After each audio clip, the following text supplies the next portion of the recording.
Hey, everybody, it's Monica Robbins, and I am speaking with Director Stephanie McCloud, who is the new director of the Ohio Department of Health. Thank you so much for joining us. You, I know, have a very, very busy plate in front of you right now, but I have to ask you, leading a public health agency is not a coveted position right now in the nation, especially during a pandemic. So why did you agree to take this job? Great question, Monica. Thank you. What interests me in the job? Well, when the governor calls, you're always interested in what he's interested in. So when he calls and makes that ask. But at the end of the day, when I had conversations with my husband and when we talked about things that were going on, I very much enjoyed my job at BWC as the administrator. But at the end of the day, when you look around in Ohio and people are hurting, whether it is they're hurting from their illnesses, their COVID long haulers, people have passed away, they've lost loved ones, or whether you've lost your livelihood or your job, there were people hurting all over. And there was a lot of discussion, and a lot of people after it was announced said to me, boy, that's going to be a lot of work and that's going to be a lot of stress. And I just felt like I had been very blessed with my family and our health. And we were not the same level of victims of the pandemic that many Ohioans were, and I didn't feel like that it was something I could turn down if I had the ability to help, and I had the ability to help the governor, and I had the ability to help Ohioans. I was not ready to tell people I didn't take it because it seemed like a lot of work. And when the governor asked and he thought I could help, then I was going to try my best to help. From your perspective, what lessons at BWC did you bring with you to ODH that will help you in the long run? Great question. It's BWC and workers' compensation. That is macro health delivery. It is 51 million Ohioans who make up the workforce. I'm sorry, not 51, sorry, 5.1 million Ohioans make up our Ohio workforce. That is prevention and treatment that we do for injuries in the workplace. We focused a lot on safety, preventing workplace injuries, and it's a different kind, obviously a much bigger and broader and different kind of macro healthcare delivery, but understanding those, knowing the stakeholders, getting familiar, and a lot of my career has been in workers' comp and around workers' comp. So most recently, it just tuned it up that much higher, being responsible for all of that workforce and trying to help them get back to work. So you are quite aware, I'm sure, of the criticisms that Dr. Acton received, the protests in front of her house. Regarding the pandemic, have you talked to her? Have you received any advice from her? And if not, what did you learn from her? Dr. Acton and I have actually spoken a couple times. We are looking as a department and as a pandemic team for how we can engage with our charitable and nonprofits.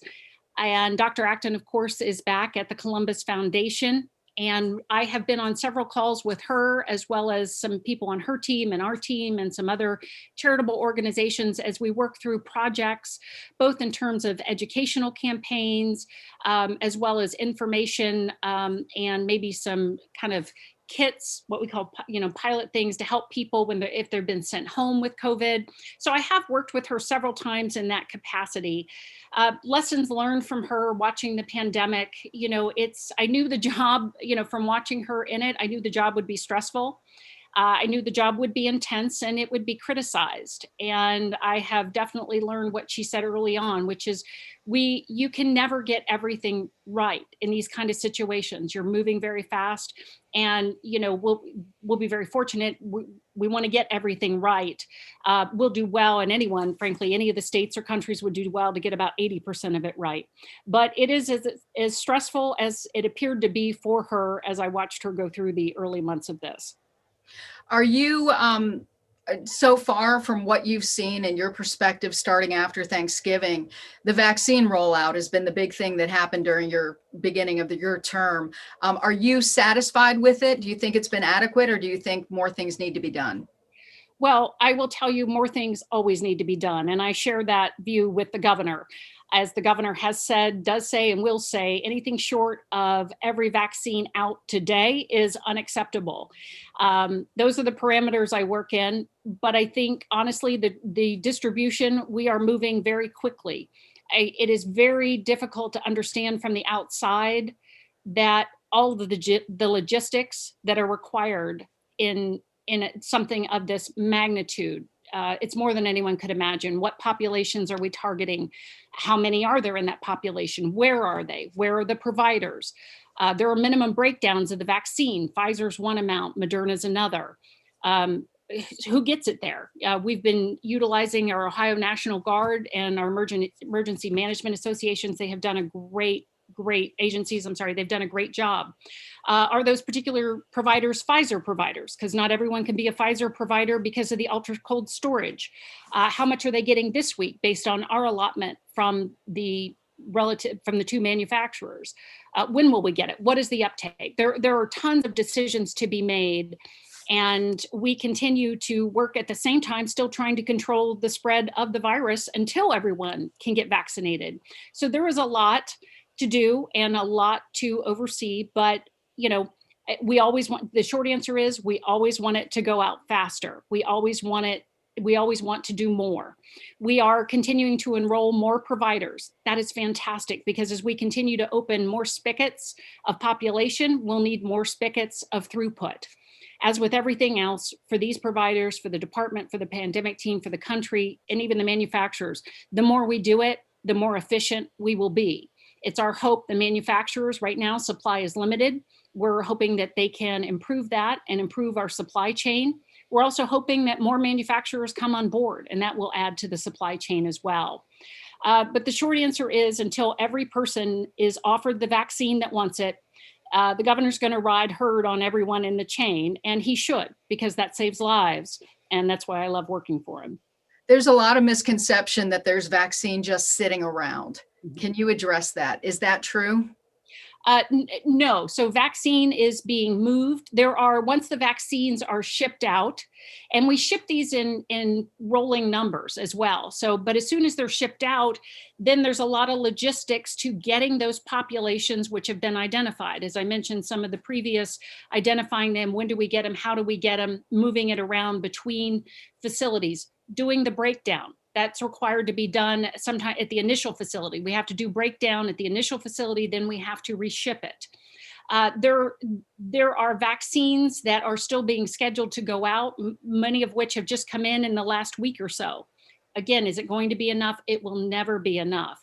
But I can tell you, we are not in a position where people are just sitting around hoarding tons of vaccines. We are looking where we have extra vaccine. Providers are letting us know, should we move on to the next category, or should we redistribute them? And that's more logistics. If someone thinks that they've pretty much completed the phase 1A population, but they have some left, well, do we move to the phase 1B, or is there someone nearby, sometimes just down the street, who's still working on 1A and needs more? So there's kind of a command center for that to follow through, and then the actual logistics to get it done.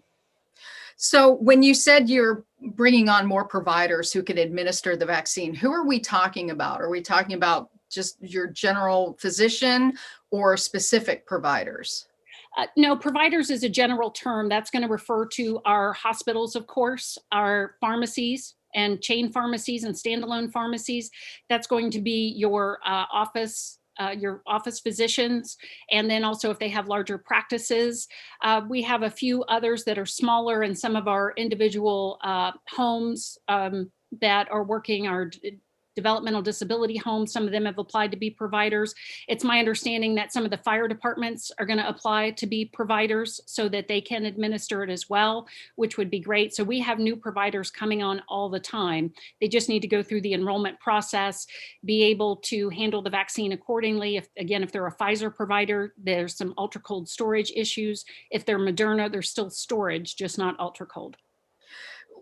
Let's move on to something else. I know you've got to get a year under your belt before you can even start thinking about budget time, but obviously that's always an issue. And especially now you're learning the Ohio Department of Health and public health in general has never been more important, especially during this pandemic. So when you do have to just start looking at funding, where are you hoping to allocate the bulk of the funding, and how much will be earmarked for county health departments? Because we've seen right now that they are desperate. They are desperate for more money to hire more employees, because they're the ones who are in charge of these 1B, and then general public traditionally, they're being overwhelmed right now. So where do you see the money going?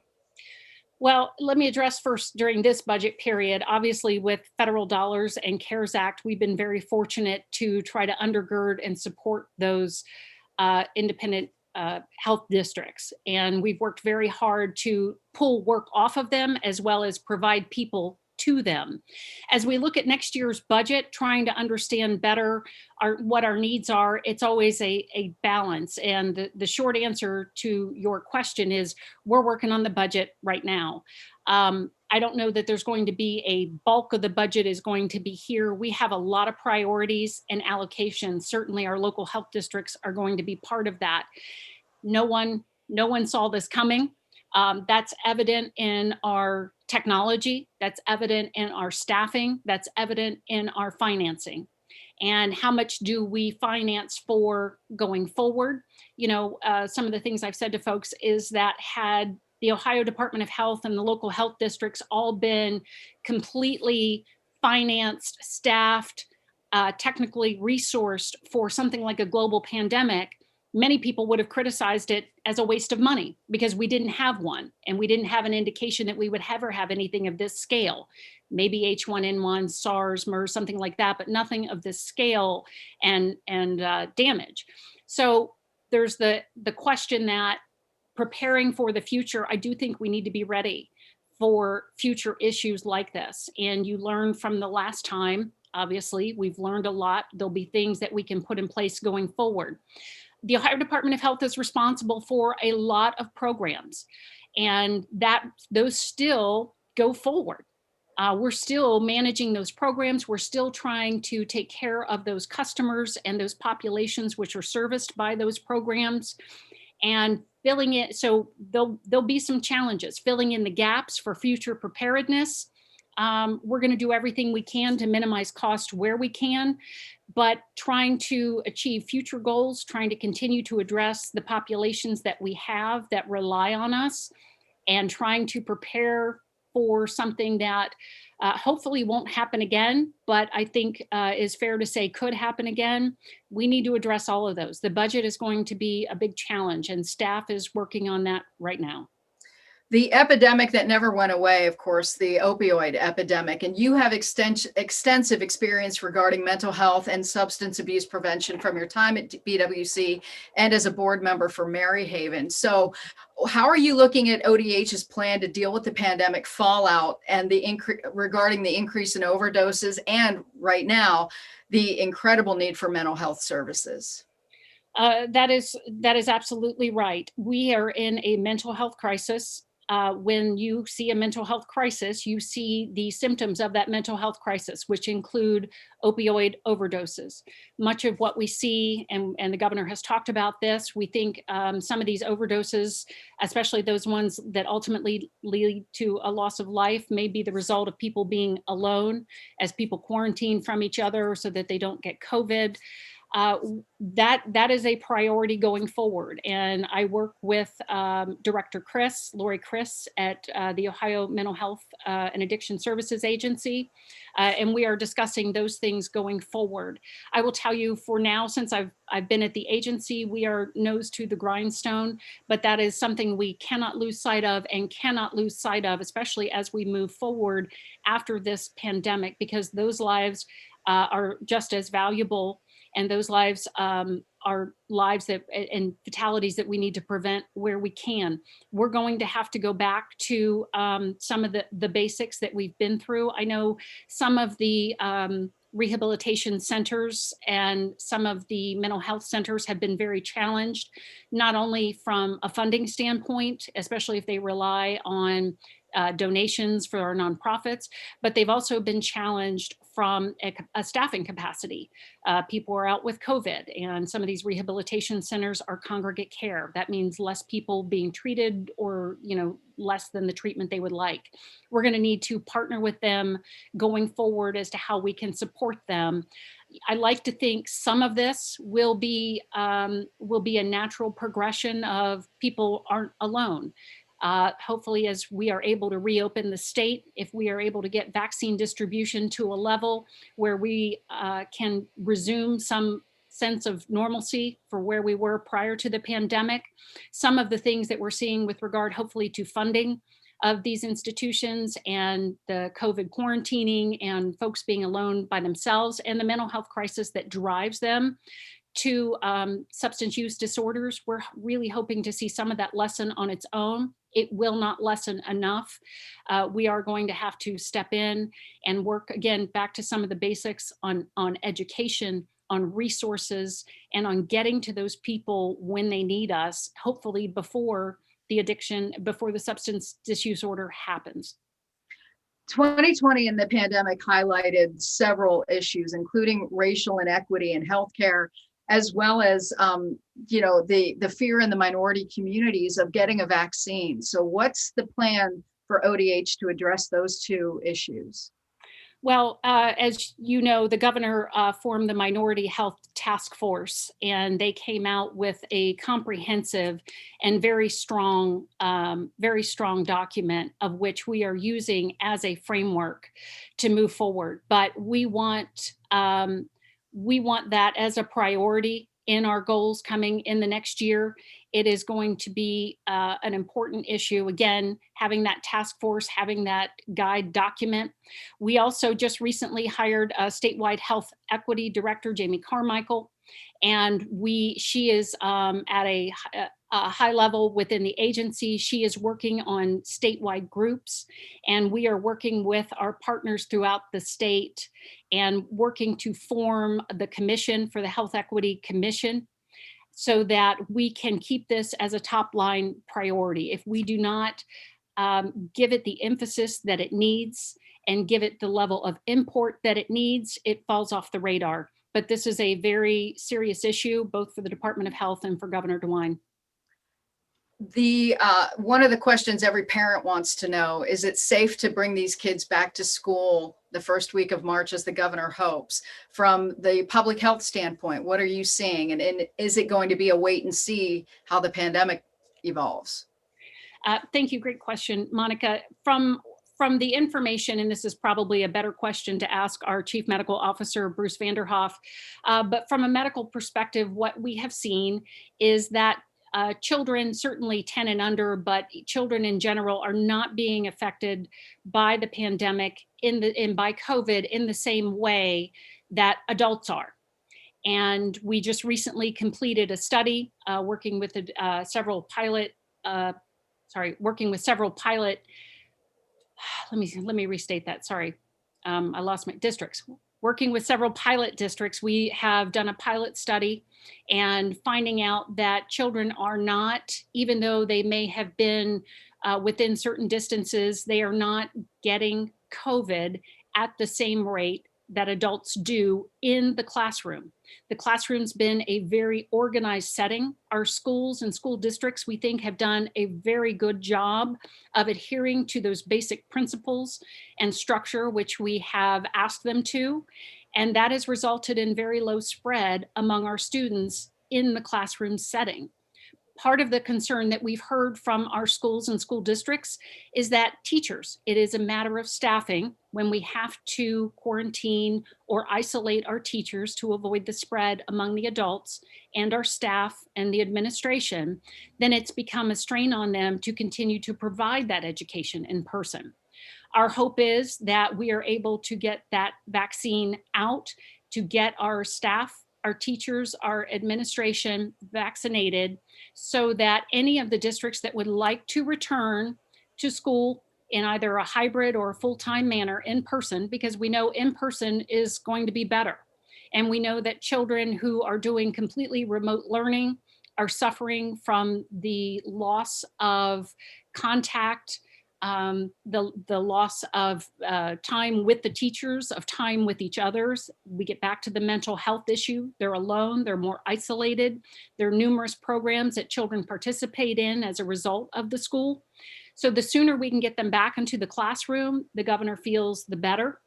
And if schools are willing to go back, then the governor is willing to make vaccine available to the teachers and staff so that they can do that.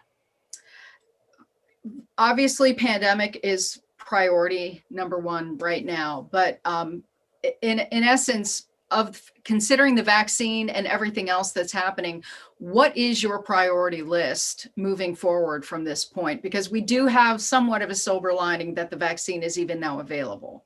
Yes, yes, it has been a silver lining. The main goal for 2021 right now rests with COVID, saving lives and livelihoods. How do we effectively end this pandemic and return to some semblance of our previous lives? We want to celebrate together. We want to hug. We want to see movies. We want to reconnect. And as we follow the light toward the end of the tunnel, we want to continue our efforts with something we've already discussed, our health equity, following the guidelines and the input from the Minority Health Task Force and working with our new health equity director to achieve those. We want to continue to focus on infant mortalities, teen issues such as vaping, but also addressing the other aftermaths of COVID for them, much like you see the vaccine priorities for the governor. And he's worried about the adverse effects from them being at home all the time. We know that children do better socially, emotionally, and educationally in person, but picking back up what we have tried to continue during the pandemic, but haven't been able to advance the ball as much as we'd like to because of the refocus on COVID. One of the big questions I keep getting from people is, when it's my turn, how will I know where to go to get the vaccine, and who's going to tell me? What can I tell them? That is a great question. And we are working, depending on the population, it will depend on how you are notified. For instance, the populations in the hospitals who are frontline, they work right with their staff. For the nursing homes, we're working directly with the nursing home staffs. But as we get into, let's say, as we work toward phase 1A, and the governor has indicated that's going to be 65 and over, as we work with the school systems, we will work with ODE and our local health departments to notify those school districts that are willing to go back in person. We will work with them directly. For the elderly, for our older populations, we're working with our Department of Aging. We're working with our local resources in each county to get the word out, whether it's, again, the local health districts, the local emergency management agency, and contacting. We will ask our primary care providers to notify their patients who are over a certain age, whatever age that may be, to notify their clients that they are in fact eligible at this time to get the vaccine. Same with our pharmacies. They know if it's age related, they know how old their patients are who use their pharmacy. And so we're going to ask for probably multiple channels of these providers, and even people who aren't providers but have a connection with these particular populations, to reach out. Of course, you're going to be part of that too. We're going to ask the media to get the word out. We're going to continue to push out through our channels, whether it be social media, website, whatever we have, we will push that information out in as many ways as possible. And final question, one of the things I'm also being asked is, residents of Ohio have not experienced public health orders to the extent that we've seen so far. And everybody wants to, of course, see them end and get back. But what, from your perspective, what we've been through, have we been through the worst? Is it going to be a reopening phase from here on out? Or is there potential that we could see more closings? Well, that is a great question. I have a good friend who would say my crystal ball's not working today. It is hard to say what we can expect. I don't think we knew that there would be an increase in the winter time. We knew that coming indoors in the drier air, some people continuing to congregate as they had done over the summer, but in the summer could be outside, now inside. We knew we'd see an uptick.